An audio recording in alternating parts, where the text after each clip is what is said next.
منافق کی بڑی نشانی یہ بھی ہے کہ دنیاوی مال و نفع ملتا نظر آتا ہے تو فوراً دین چھوڑ کر اس دنیاوی نفع کی طرف لپکتا ہے۔ آج ہم خوشبو قرآن میں اس موضوع قرآنی پر بات کرتے ہیں جو بدعقیدہ گروہ کی طرف سے بہت زیادہ تنقید کا نشانہ بنایا جاتا ہے، اور یہ بات دنیا پرست ملا نے زبان زد عام کر رکھی ہے کہ قرآن میں اللہ کریم قبروں والوں سے کوئی امید لگانے سے منع فرماتا ہے۔ اور یاد رکھیں یہ پروپیگنڈا بالخصوص ہماری نوجوان نسل کو بہت سارے سوالوں میں الجھا رہا ہے کہ وہ انبیاء کرام اور اولیاء اعظام کی تعلیمات جو کہ دراصل تعلیمات الہیہ ہیں ان سے ہماری نوجوان نسل دور ہو رہی ہے اور ادب و احترام سے عاری ہو رہی ہے کہ ملا نے انہیں تصور ہی یہ دیا ہے کہ وہ سب ہم جیسے تھے۔ ان ذوات مقدسہ کی عظمت میں کمی بتا کر اور اپنے عملوں پر بھروسہ کرنے کا کبھی فعل جو ہے وہ ہماری نسل کو سکھایا جا رہا ہے۔ وسیلہ کیا ہے، شفاعت کیا ہے، اور اللہ کریم کی نشانیوں کی تعظیم کا اجر و ثواب کیا ہے، ان سب کو بدعت بتایا جاتا ہے اور بے دینی بتا کر بچوں کو مذہب سے دور کر کے خود تو وہ جہنم کا ایندھن بن ہی رہا ہے اور نوجوان نسل کو گمراہ کر کے ان کا مستقبل بھی تاریک کر رہا ہے۔ سورہ ممتحنہ 28واں پارہ آخری آیت میں رب ارشاد فرماتا ہے لا تتولوا قوما غضب اللہ علیہم قد یائسوا من الآخرۃ کما یائس الکفار من اصحاب القبور۔ سبحان اللہ۔ رب ارشاد فرما رہا ہے تولا نہیں رکھنا، دوستی نہیں رکھنی، لا تتولوا قوما اس قوم کے ساتھ غضب اللہ علیہم جن پر اللہ غضبناک ہے۔ اللہ اکبر، کن پر غضبناک ہے؟ آیت کے اگلے حصے میں اس کی وجہ بھی ارشاد فرمائی قد یائسوا من الآخرۃ، سچ یہ ہے کہ یہ لوگ آخرت سے ایسے مایوس ہیں کما یائس الکفار جیسے کہ کافر لوگ مایوس ہیں من اصحاب القبور قبروں والوں سے۔ کما فرمایا کہ جیسا کہ کافر قبروں والوں سے مایوس ہیں۔ ذرا سا غور کریں تو واضح ہو رہا ہے جن لوگوں کو جس قوم کی بات اللہ کریم کر رہا ہے بظاہر وہ کافر نہیں ہیں، کیونکہ کما یائس الکفار واضح کر رہا ہے کہ بظاہر کافر نہیں ہیں، ان کا عقیدہ کافروں والا ہے، اور کافروں کا عقیدہ قرآن بتا رہا ہے کہ قبروں والوں سے مایوس ہونا ہے۔ مومن کا شیوا قبروں والوں سے مایوس ہونا نہیں ہے بلکہ ایک کافر کا عقیدہ قرآن نے بتایا ہے۔ یاد رکھیں پورے قرآن پاک میں لفظ آخرت استعمال ہوا ہے۔ عموماً لوگ اس لفظ سے مراد قیامت لیتے ہیں، لیکن تفاسیر اہل بیت سے معلوم ہوتا ہے قرآن کے وارثوں نے بتایا کہ قرآن پاک میں لفظ آخرت لقب ہے ہمارے زمانے کے امام مہدی علیہ السلام کا، کیونکہ بس یہی آخری ہیں۔ اور جب اللہ کریم فرماتا ہے کہ یؤمنون بالآخرہ تو اس سے مراد وہ لوگ ہیں جو قائم آل محمد صلی اللہ علیہ وسلم تک ایمان رکھتے ہیں، اور اللہ کریم نے اس آیت میں ایسے لوگوں کی دوستی سے منع فرمایا ہے جن کو قائم آل محمد صلی اللہ علیہ وسلم کے ظہور کی امید نہیں ہے، اور یہ خدشہ بھی نہیں ہے کہ مولا علی علیہ السلام کا 11واں بیٹا آئے گا اور بدلہ بھی لے گا۔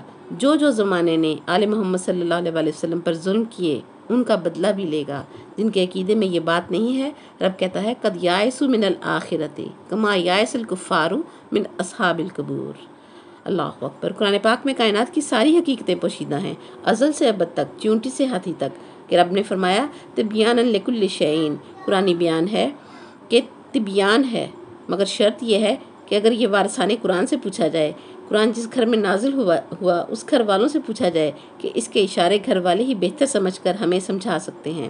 اب اس آیت کریمہ سے پہلا درس ملا کہ قبروں والوں سے مایوسی کفر ہے، ورنہ اللہ کریم فرما دیتا جو مر کر قبر میں پہنچ گئے ہیں، کھپ گئے ہیں، ان سے کیا امید لگائے ہوئے ہو، میں اللہ موجود ہوں، حاجت روا ہوں، مجھ سے مانگو۔ مگر اللہ کریم نے فرمایا جو قبروں والوں سے مایوس ہیں وہ کافر ہیں۔ اور دوسری جگہ سورہ توبہ میں ارشاد فرماتا ہے جب اللہ کریم نے رسول صلی اللہ علیہ وسلم کو منافقین کا جنازہ پڑھانے سے منع کیا تو رب نے فرمایا آج کے بعد جو ہے آپ نے منافقین کا جنازہ نہیں پڑھانا، جس کا پڑھنا تھا پڑھ لیا، اب نہیں پڑھنا ہے۔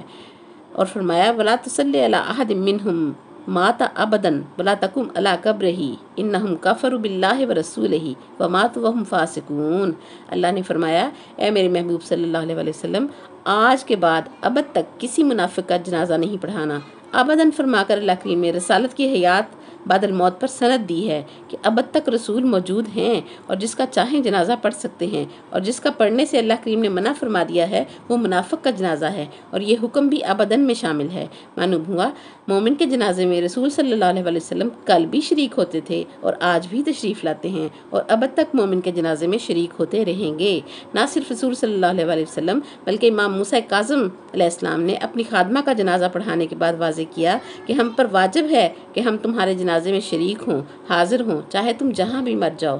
کیا کہنا اس جنازے کا جس میں محمد صلی اللہ علیہ وسلم اور آل محمد صلی اللہ علیہ وسلم شریک ہوں، حاضر ہوں۔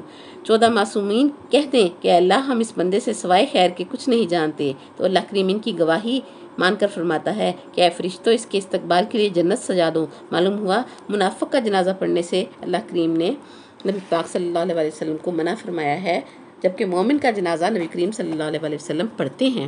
اور اسی آیت کے اگلے حصے میں فرمایا وَلَا تَقُمْ عَلَىٰ قَبْرِهِ، اور کسی منافق کی قبر پر کھڑے بھی مت ہونا۔ وجہ بتا دی کہ انہوں نے اللہ سے کفر کیا اور اس کے رسول سے کفر کیا اور مرے بھی اس حالت میں کہ فاسق تھے۔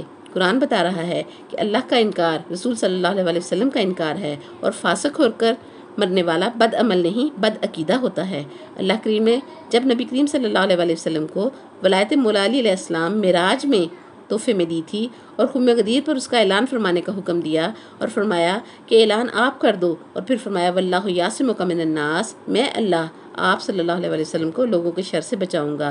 جو اس اعلان کے نتیجے میں آپ کو پہنچانے کی کوشش کوئی بھی انسان کرے گا کہ آپ کو نقصان پہنچائے، اس سے میں آپ کو بچاؤں گا۔ کہ قرآن نے فرمایا جب انبیاء علیہ السلام سے اللہ وعدہ لے رہا تھا اذ اخذ اللہ میثاق النبیین وما آتیتم من کتاب و حکمت ثم جاءکم رسول مصدقا لما معکم۔ یہاں بھی یہ واضح ہو رہا ہے کہ 1400 سال پہلے جس طرح ہمارے نبی صلی اللہ علیہ وسلم تبلیغ کر رہے تھے، اسی طرح آدم علیہ السلام سے لے کر عیسیٰ علیہ السلام تک سب کو تبلیغ کی، اور تبلیغ کرنے کا حکم پورے قرآن پاک میں فقط ولایت علی ابن ابی طالب علیہ السلام کے لیے آیا ہے، باقی کسی حکم کے ساتھ لفظ بلغ نہیں آیا ہے۔ تو ماننا پڑے گا کہ آدم علیہ السلام سے عیسیٰ علیہ السلام تک سب کو یہ تبلیغ کی گئی۔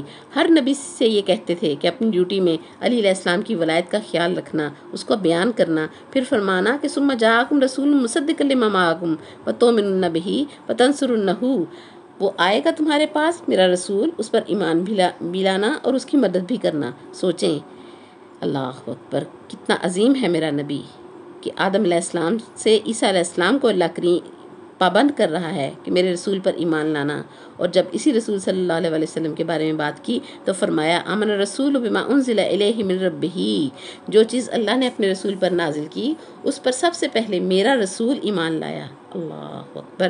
تفسیر اہل بیت میں امام جعفر صادق علیہ السلام سے روایت ہے کہ یہاں بھی ولایت مولا علی ابن ابی طالب مراد ہے، اور مولا علی علیہ السلام سے پوچھا گیا کہ ایمان تو لائے نبی مگر کسی نبی نے مدد تو نہ کی؟ فرمایا کہ تم جانتے نہیں ہو میں علی ہر زمانے میں پلٹ پلٹ کر آتا ہوں، میری رجت کے بعد رجت ہوتی ہے، اور جب میرا 11واں بیٹا امام مہدی علیہ السلام ظہور فرمائے گا میں پھر آؤں گا، اور پھر آدم علیہ السلام سے عیسیٰ علیہ السلام تک سارے نبی قبروں سے اٹھیں گے، میرے لشکر کے سپاہی ہوں گے۔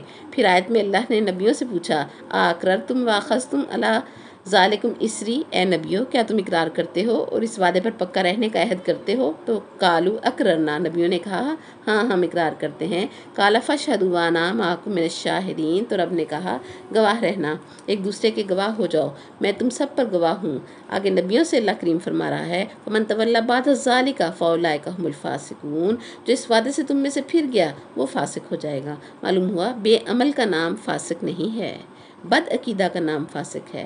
آیت سے واضح ہوا منافق بد عقیدہ کا جنازہ نبی صلی اللہ علیہ وسلم کو پڑھنے سے منع فرما دیا گیا ہے ابد تک، اور صرف مومن کا جنازہ پڑھنے کی اجازت دی گئی ہے، اور کسی منافق کی قبر پر کھڑا بھی نہیں ہونا۔ معلوم ہوا مومن کی قبر پر کھڑا ہو سکتے ہیں۔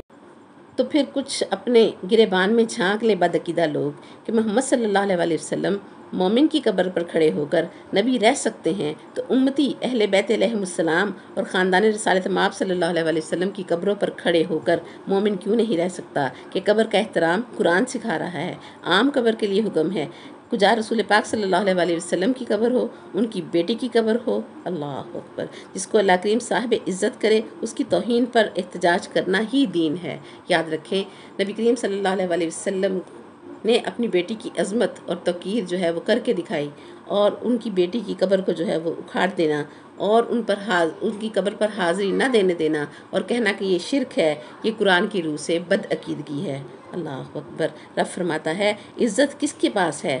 فَلِلَّهِ الْعِزَّةُ وَلِرَسُولِهِ وَلِلْمُؤْمِنِينَ، عزت اللہ کے لیے ہے، اس کے رسول صلی اللہ علیہ وسلم کے لیے ہے، اور پھر مومنین کے لیے ہے۔ کسی اور کو عزت دار رب مانتا ہی نہیں، اور سورہ صافات میں فرماتا ہے سبحان ربک رب العزت، اللہ اکبر، تسبیح کے لائق ہے تیرا وہ رب جو عزت کا رب ہے۔ اللہ کا خود کو رب العزت کہنا دلیل ہے کہ عزت مخلوق ہے، اللہ عزت کا بھی رب ہے۔ اور مولا حسن پاک سے جب پوچھا گیا کہ یہ کس عزت کی بات کر رہا ہے تو انہوں نے فرمایا کہ اللہ کی عزت ہم خاندان تطہیر ہیں، ہم محمد صلی اللہ علیہ وسلم سے لے کر مہدی آخر الزمان علیہ السلام تک ہم اللہ کی عزت ہیں، اور اس کی کبریائی بھی ہم سارے کے سارے ہیں۔ آج کے لیے اتنا ہی، وآخر دعوانا ان الحمدللہ رب العالمین، سبحانک اللہم بحمدک ونشہد ان لا الہ الا انت نستغفرک ونتوب الیک، الحمدللہ الذی ہدانا لہذا وما کنا لنہتدی لولا ان ہدانا اللہ، وصلی اللہ تعالی علی خیر خلقہ محمد وآلہ اجمعین برحمتک یا ارحم الراحمین۔ السلام علیکم ورحمۃ اللہ وبرکاتہ۔